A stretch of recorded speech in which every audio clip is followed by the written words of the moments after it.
The Haunting of Bury Pomeroy Castle, a story from Devon, October 1975.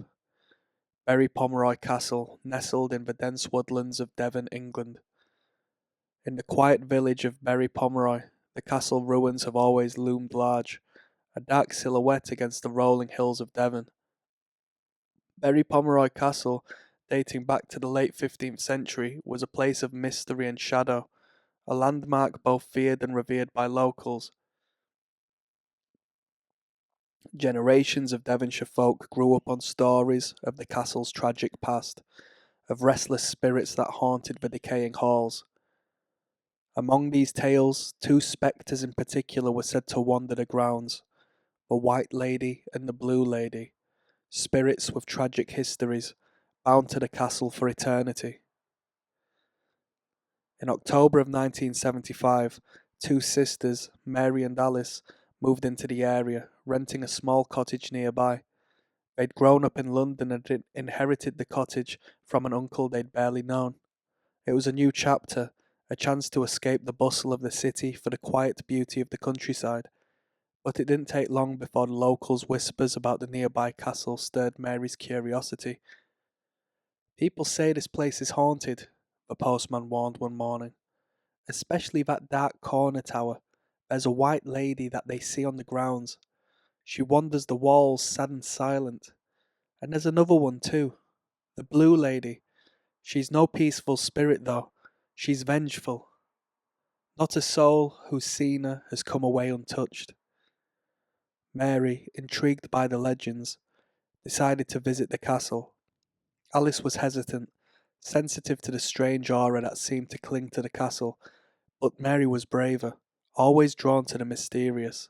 So, one drizzly autumn evening, the sisters packed a picnic basket and a flashlight, planning to explore the ruins at dark. By the time they reached the castle, the light was fading, casting long shadows across the ancient stones. The air was heavy, silent but for the occasional rustle of leaves and the distant cry of an owl. The castle stood, looming and desolate, a solemn monument to history and tragedy. They made their way through the outer walls into the heart of the ruins, the feeling of being watched settling over them as they explored the crumbling rooms. They had just reached the castle's old chapel when Alice felt a strange chill, an unnatural cold that prickled her skin. Her heart raced, and she glanced around, sensing that they were no longer alone. "I think we should leave," Alice whispered, her voice barely a breath. But Mary, as always, was undeterred. She shrugged off the chill, her curiosity overpowering her fear. "Come on, we've just started. It's probably just the cold air." Ignoring Alice's unease, Mary continued exploring, eventually leading them to a shadowed corridor, known among locals as the Haunted Walk. It led to the remains of the castle's infamous dungeon and the so-called Margaret's Tower, a place steeped in some of the castle's darkest legends. They had just started down the hallway when Alice felt a tug on her sleeve. She turned, thinking it was Mary, but found her sister a few steps ahead, looking down into the depths below.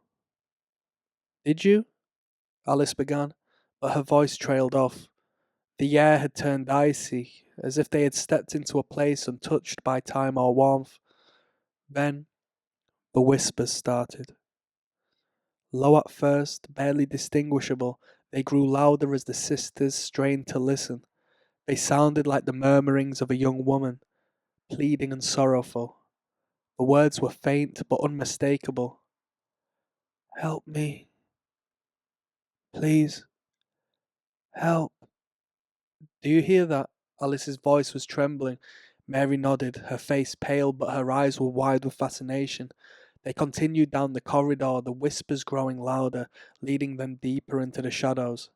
The hallway opened up into a large, empty chamber, its stone walls damp and cold.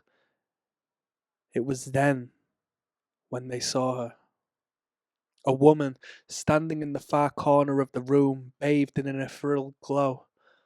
She was beautiful, with long, flowing hair and a pale, sorrowful face.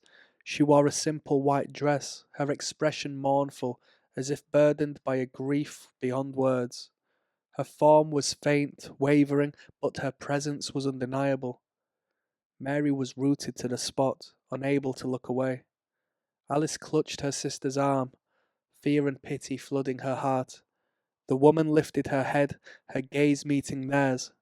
There was a sadness in her eyes, a pleading, as if begging for release from her torment.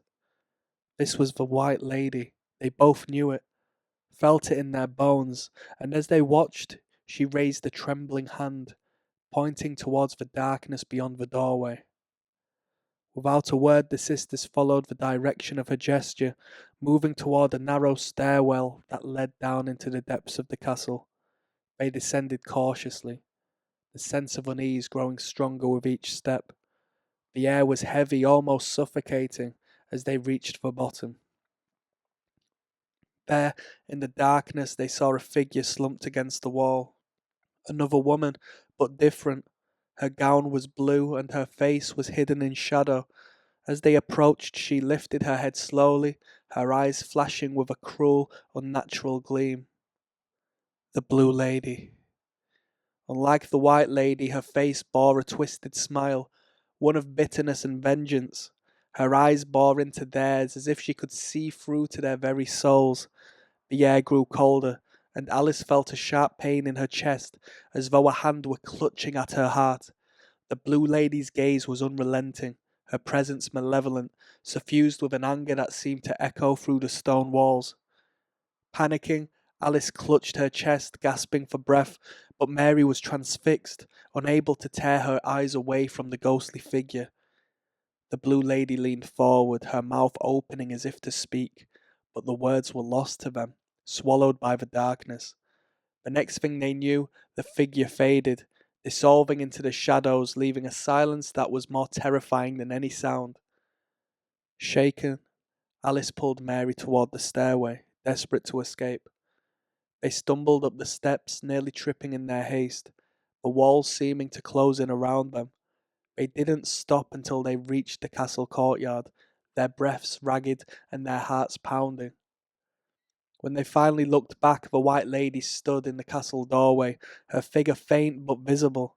She nodded once, as if in gratitude, before vanishing into the night, leaving only the echo of her sorrowful gaze behind.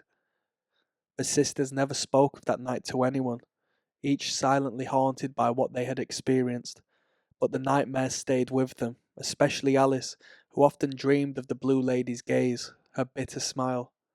She avoided the castle for the rest of her life, convinced that the Blue Lady's curse was real, that the spirit, unable to find peace, lingered in those darkened halls, luring the living into her shadowed world.